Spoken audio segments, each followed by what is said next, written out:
নমস্কার সম্মানীয় দর্শকবৃন্দ, ডিজিটাল সহায়ক বাংলা চ্যানেলে সকলকে স্বাগতম জানায়। আজকের ভিডিওটি অত্যন্ত গুরুত্বপূর্ণ, কারণ আজ আমি আপনাদের দেখাবো কিভাবে আরআরবি এনটিপিসি গ্র্যাজুয়েট এবং আন্ডার গ্র্যাজুয়েট পোস্টের জন্য অনলাইন ফর্ম ফিল আপ করবেন। আপনারা জানেন, এই চাকরি অনেকের স্বপ্নের, কিন্তু ফর্ম পূরণ করার সময় অনেকেই সমস্যার মুখোমুখি হন এবং ভুলভাল ফর্ম পূরণের ফলে আবেদনপত্র অনেক সময় বাতিল হয়ে যায়। চিন্তার কিছু নেই, আমি আপনাদের একদম স্টেপ বাই স্টেপ দেখিয়ে দেব কিভাবে ফর্মটি সঠিকভাবে পূরণ করতে হবে। ভিডিওটি সম্পূর্ণ দেখুন যাতে কোনো স্টেপ বাদ না পড়ে যায়। তবে চলুন ভিডিওটি শুরু করা যাক। প্রথমে rrbapply.gov.in পোর্টাল ওপেন করবেন। ভিডিও ডিসক্রিপশনে পোর্টালের লিংক দেওয়া আছে, লিংকে ক্লিক করে এই পোর্টালে আসতে পারবেন। পোর্টালে আসার পর অ্যাপ্লাই অপশনে ক্লিক করে ক্রিয়েট অ্যাকাউন্ট অপশনে ক্লিক করবেন। ক্লিক করার পর রেজিস্ট্রেশন ফর্মও ওপেন হয়ে যাবে এবং এই রকম একটা মেসেজ আসবে। যারা লোকো পাইলট বা আরপিএফ কনস্টেবল বা জুনিয়র ইঞ্জিনিয়ারের ফর্ম ফিল আপ করেছেন, তাদেরকে নতুন করে রেজিস্ট্রেশন করতে হবে না। আগের লগ ইন আইডি দিয়েই এই পদে আবেদন করতে পারবেন। তারপর ওকেতে ক্লিক করে দেবেন।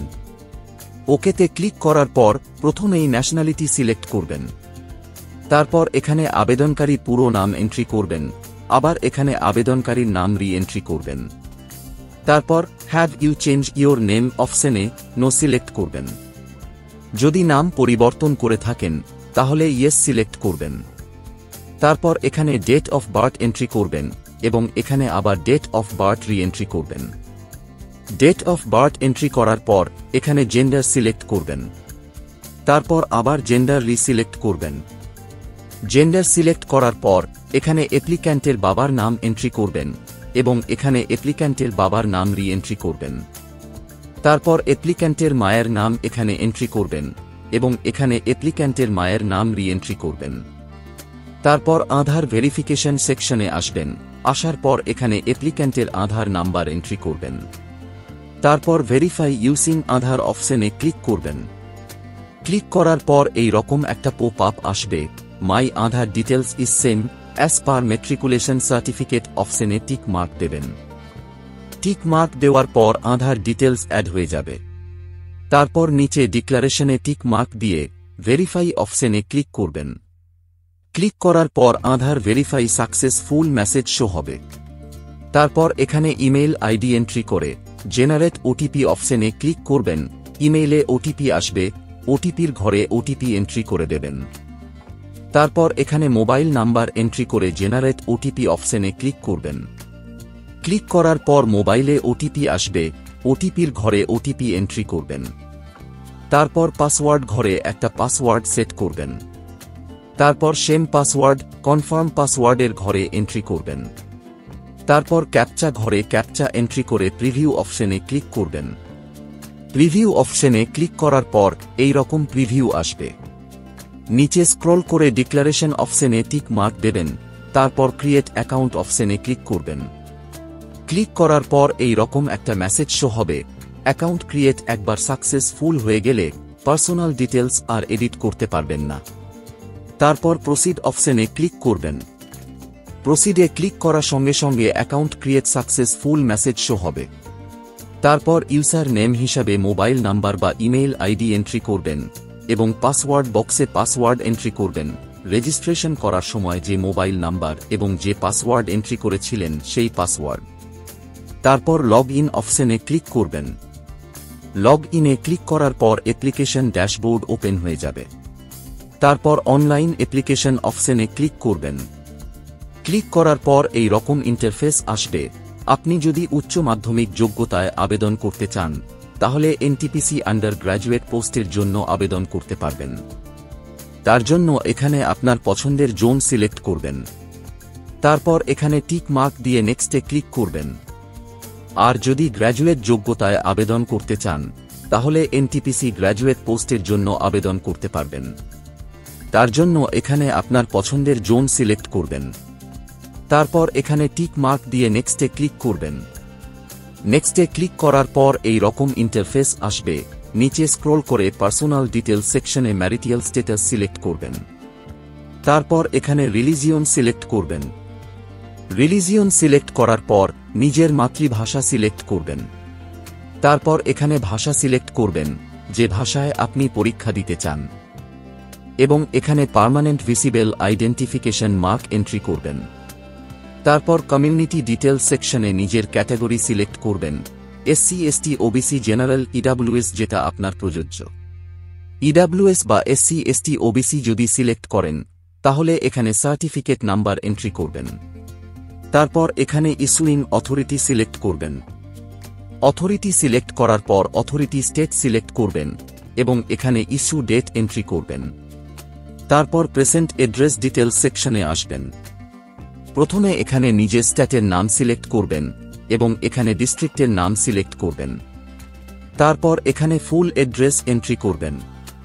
অ্যাড্রেস এন্ট্রি করার পর এখানে সিটি বা টাউনের নাম এন্ট্রি করবেন এবং এখানে পোস্টাল পিন কোড এন্ট্রি করবেন।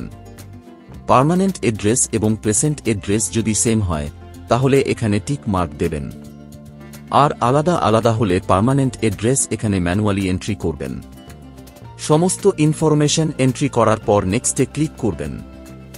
নেক্সটে ক্লিক করার পর এই রকম ইন্টারফেস আসবে। আবেদনকারী যদি এক্স সার্ভিসম্যান হয় তাহলে ইয়েস সিলেক্ট করবেন, না হলে নো সিলেক্ট করবেন। আবেদনকারী যদি শারীরিক প্রতিবন্ধী হয় তাহলে এখানে ইয়েস সিলেক্ট করবেন, না হলে নো সিলেক্ট করবেন। তারপর স্ক্রাইব ডিটেলস সেকশনে নো সিলেক্ট করবেন যদি আবেদনকারী শারীরিক প্রতিবন্ধী হয় এবং সে যদি স্ক্রাইব নিতে চায় তাহলে ইয়েস সিলেক্ট করবেন। তারপর ইবিএস ডিটেলস সেকশন আসবেন। ইবিএস সার্টিফিকেট যদি থাকে তাহলে ইয়েস সিলেক্ট করবেন, না হলে নো সিলেক্ট করবেন। আবেদনকারী যদি বর্তমানে রেলওয়ে ডিপার্টমেন্টে কাজ করে থাকেন তাহলে ইয়েস সিলেক্ট করবেন, না হলে নো সিলেক্ট করবেন। তারপর ব্যাংক ডিটেলস ফর রিফান্ড সেকশনে আসবেন। এখানে ব্যাংক হোল্ডারের নাম এন্ট্রি করবেন। তারপর এখানে ব্যাংক অ্যাকাউন্ট নাম্বার এন্ট্রি করবেন এবং কনফার্ম অ্যাকাউন্ট নাম্বারে আবার ব্যাংক অ্যাকাউন্ট নাম্বার এন্ট্রি করবেন এবং এখানে আইএফএসসি কোড এন্ট্রি করে কনফার্ম অপশনে ক্লিক করবেন। ক্লিক করার পর ব্যাংক নেম এবং ব্যাংক অ্যাড্রেস এখানে শো হবে। সমস্ত ইনফরমেশন এন্ট্রি করার পর নেক্সটে ক্লিক করবেন। নেক্সটে ক্লিক করার পর এসেনশিয়াল কোয়ালিফিকেশন ডিটেলস অ্যাড করার অপশন আসবে। এখানে মেট্রিকুলেশন বা মাধ্যমিক সিলেক্ট হয়ে থাকবে। জাস্ট এখানে স্টেটের নাম সিলেক্ট এবং এখানে ডিস্ট্রিক্টের নাম সিলেক্ট করবেন। তারপর এখানে বোর্ডের নাম এন্ট্রি করবেন, যে বোর্ড থেকে মাধ্যমিক পাশ করেছেন। এখানে রেজাল্ট ডিক্লারেশনের ডেট এন্ট্রি করবেন। তারপর এখানে মাধ্যমিকের রোল নাম্বার এন্ট্রি করবেন এবং এখানে মাধ্যমিকের বোর্ড সার্টিফিকেট স্ক্যান করে আপলোড করবেন পিডিএফ ফরম্যাটে 500 কেবির মধ্যে। তারপর অ্যাড অপশনে ক্লিক করবেন। একইভাবে উচ্চ মাধ্যমিক এবং গ্র্যাজুয়েশন ডিটেলস অ্যাড করবেন। তারপর নেক্সটে ক্লিক করবেন। নেক্সটে ক্লিক করার পর ফটো এবং সিগনেচার আপলোড করার অপশন আসবে। এখানে পাসপোর্ট মাপের কালার ফটো আপলোড করবেন। কালার ফটো হোয়াইট ব্যাকগ্রাউন্ড হতে হবে, পিক্সেলে 320 বাই 224 পিক্সেল এবং জেপিজি ফরম্যাটে 30 থেকে 70 কেবির মধ্যে। তারপর এখানে সিগনেচার আপলোড করবেন, পিক্সেলে 140 বাই 60 পিক্সেল এবং জেপিজি ফরম্যাটে 30 থেকে 70 কেবির মধ্যে। ফটো এবং সিগনেচার আপলোড করার পর নেক্সট অপশনে ক্লিক করবেন। নেক্সটে ক্লিক করার পর পোস্ট চয়েস করার অপশন আসবে। আপনার চয়েস অনুসারে পোস্টগুলি একটা একটা সিলেক্ট করে অ্যাড করবেন। অ্যাড করার জন্য প্লাস চিহ্নে ক্লিক করবেন। সাইডে আপনার চয়েসগুলো অ্যাড হয়ে যাবে। সমস্ত পোস্ট প্রেফারেন্স করার পর নিচে স্ক্রল করবেন। তারপর সমস্ত ডিক্লারেশন অপশনে টিক মার্ক দিয়ে প্রিভিউ অ্যাপ্লিকেশন অপশনে ক্লিক করবেন। ক্লিক করার পর প্রিভিউ মোড চলে আসবে। ভালোভাবে চেক করে ডিক্লারেশনে টিক মার্ক দিয়ে সাবমিট অপশনে ক্লিক করবেন। সাবমিটে ক্লিক করার পর এই রকম একটা পপ আপ আসবে। জাস্ট সাবমিট অপশনে ক্লিক করবেন। সাবমিটে ক্লিক করার পর পেমেন্ট করার অপশন আসবে। জাস্ট পে উইথ রোজার পে অপশনে ক্লিক করবেন। তারপর এই রকম ইন্টারফেস আসবে। এখানে অনেকগুলো পেমেন্ট মেথড রয়েছে, যেমন net banking, credit card, debit card এবং ইউপিআই। যে কোনো একটা পেমেন্ট মেথড চুজ করে পেমেন্ট কমপ্লিট করবেন। পেমেন্ট সাকসেসফুল হবার পর এই রকম ইন্টারফেস আসবে। জাস্ট অ্যাপ্লিকেশন হিস্ট্রি অপশনে ক্লিক করবেন। তারপর ভিউ অ্যাপ্লিকেশন অপশনে ক্লিক করবেন। ক্লিক করার পর অ্যাপ্লিকেশন ফর্মও ওপেন হয়ে যাবে। তারপর প্রিন্ট অপশনে ক্লিক করে অ্যাপ্লিকেশন প্রিন্ট আউট বা ডাউনলোড করে নেবেন। আশা করি এই ভিডিওটির মাধ্যমে আপনাদের আরআরবি এনটিপিসি গ্র্যাজুয়েট এবং আন্ডার গ্র্যাজুয়েট পোস্টের জন্য অনলাইন আবেদন পদ্ধতি স্টেপ বাই স্টেপ বোঝাতে পেরেছি।